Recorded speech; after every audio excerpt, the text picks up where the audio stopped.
প্রত্যেক দিন বিকেলে যখন নাস্তা তৈরি করতে লাগে তখন মানে এক এক দিন এক এক রকম নাস্তা তৈরি করতে মাথাটা যায় ঘুরে। তারপর হঠাৎ করে মনে হলো যে ফ্রিজের মধ্যে আমার আগে থেকেই ব্লেন্ড করে রাখা কিছু মসুর ডাল ছিল, তো ভাবলাম সেটা দিয়েই আজকে একটা নাস্তা তৈরি করে নিই।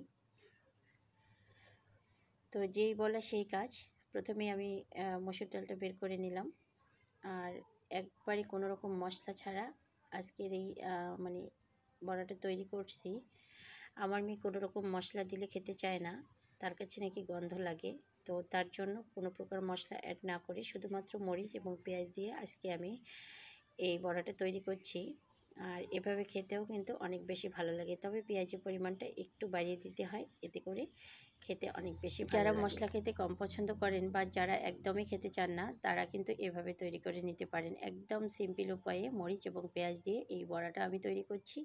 আর এভাবে খেতেও কিন্তু অনেক বেশি ভালো লাগে, তবে অবশ্যই পেঁয়াজের পরিমাণটা একটু বাড়িয়ে দিতে হবে। তো এখানে আমি মেজারমেন্ট কাপের প্রায় 3 কাপের মতো পেঁয়াজ কুচি নিয়েছি।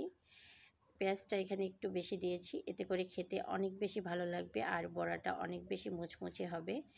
এরপর এখানে দিয়েছি পরিমাণ মতো লবণ, হলুদ এবং এখানে দিয়েছি আমি কিছু লাল মরিচ কুচি করে। এখানে আপনারা সবুজ মরিচটাও দিতে পারেন, আমি কাঁচা যে লাল মরিচটা পাওয়া যায় তো সেটাই এখানে দিয়েছি একটু কালারের জন্য। তো এখানে আমি হচ্ছে যে ঝালের পরিমাণটা আমার কাছে মনে হচ্ছিল যে একটু কম হতে পারে, তো এখানে একটু গুঁড়া মরিচ অ্যাড করে দিলাম। ঝালের পরিমাণটা আপনারা কম বেশি করে নিতে পারেন, এতে কোনো সমস্যা নেই।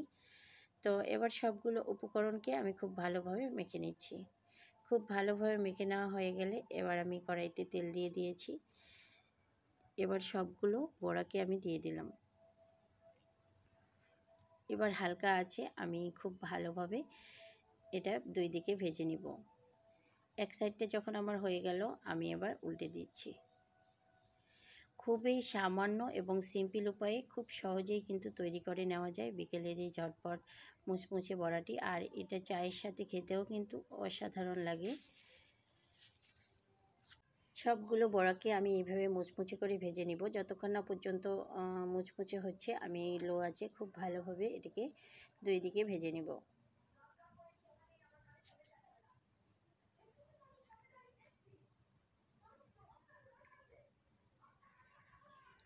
দুই দিকে ভেজে নেওয়া হয়ে গেলে এবার আমি বড়াগুলোকে তুলে নেব।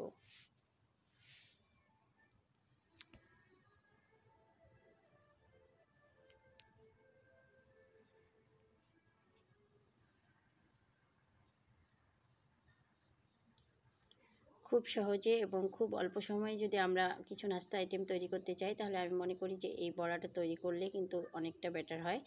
এটা খেতেও যেমন মুচমুচে, চায়ের সাথে তো খুব ভালো লাগে খেতে, আমার কাছে স্পেশালি অনেক বেশি ভালো লাগে। তো এই যে আমার ভাজা হয়ে গেল, এবার আমি তুলে নিলাম। সেম একইভাবে আমি সবগুলোকে আবার ভেজে নিব।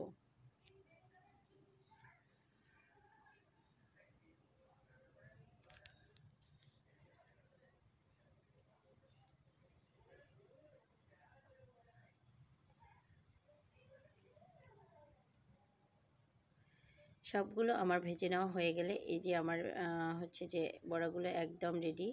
এটা এতটা মুচমুচে হয়েছিল, খেতেও মাশাআল্লাহ অনেক বেশি সুন্দর ছিল। আর আমার ভিডিওটি যদি আপনাদের ভালো লেগে থাকে তাহলে অবশ্যই একটা লাইক করে দিবেন। যারা ফেসবুক থেকে আমার এই ভিডিওটি দেখছেন আমার পেজটিকে ফলো করবেন, এবং যারা ইউটিউব থেকে দেখছেন আমার চ্যানেলটিকে সাবস্ক্রাইব করে দিয়ে